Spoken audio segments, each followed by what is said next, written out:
dimulai dari yang kecil. Mari kita lihat firman Tuhan dalam Matius 18 ayat 1-5.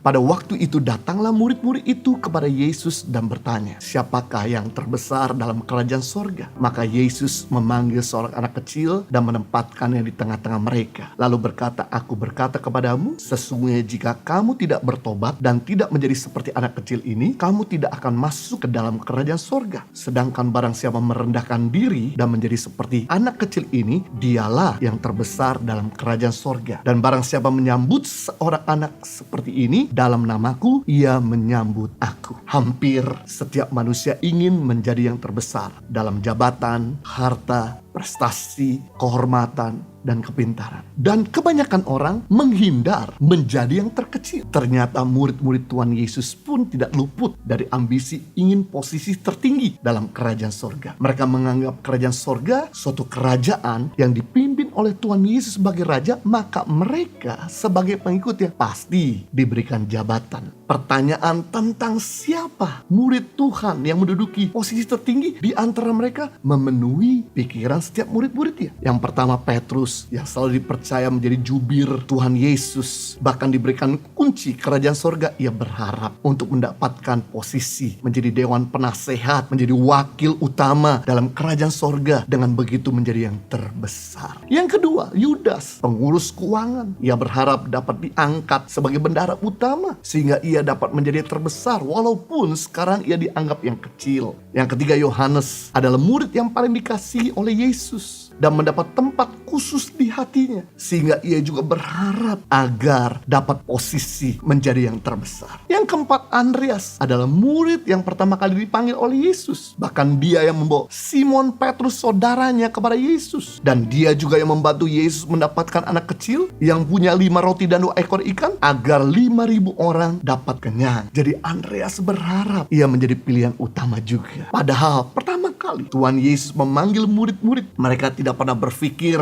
dapat posisi, dapat harta, dapat jabatan, dan lain sebagainya. Ketika mereka mengikuti Yesus, mereka tinggalkan posisi mereka, mereka tinggalkan pekerjaan mereka, dan mereka ikut dengan segenap hati. Tapi berjalannya waktu, ternyata motivasi mereka telah berubah. Mereka ingin jabatan, mereka ingin menjadi yang lebih tinggi daripada yang lain. Ketika mereka menuntut kepada Tuhan Yesus mengenai menjadi yang terbesar dalam kerajaan surga, ternyata jawaban Tuhan Yesus di luar dugaan mereka. Ia malah memanggil seorang anak kecil dan menempatkan di tengah-tengah mereka. Sebenarnya Yesus tidak mempermasalahkan murid-murid ingin menjadi terbesar, tapi dia sedang mengajarkan cara benar untuk menjadi yang terbesar. Hal yang sama dengan kita. Sebenarnya tidak ada salah kalau kita pengen punya mimpi yang besar. Kita pengen memiliki usaha yang semakin maju, karir yang semakin tinggi, harta yang semakin berlimpah, bahkan ingin terus naik dan turun.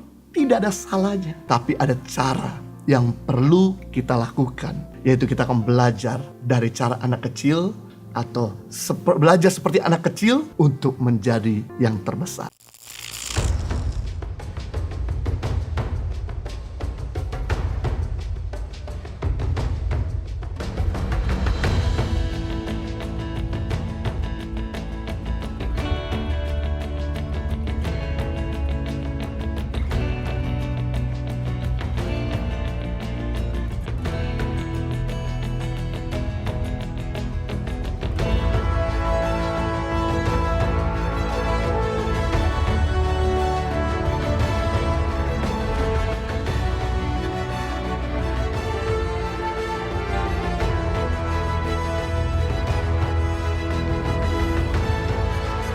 Cerita anak pedalaman dalam meraih mimpi dan mengejar cita-cita bersama Tangan Pengharapan.